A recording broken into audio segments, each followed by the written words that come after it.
In this video, I'm going to show you how to pin a video on TikTok. That is quite simple and easy to do, so let's begin. And first, open up TikTok app and then first hit add profile icon to open up your profile page.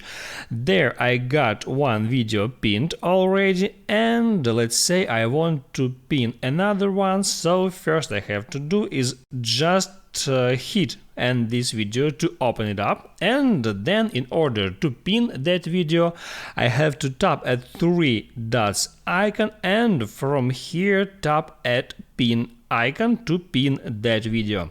If you can see that pin icon, all you have to do is just open up your app store and there make sure that you have the latest TikTok version.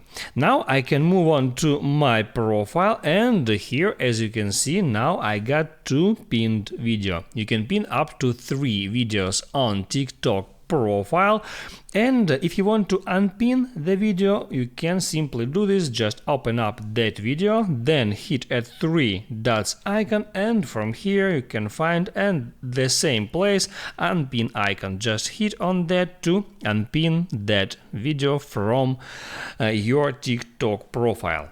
That's how it works. I hope this helps you guys, so don't forget to like and subscribe.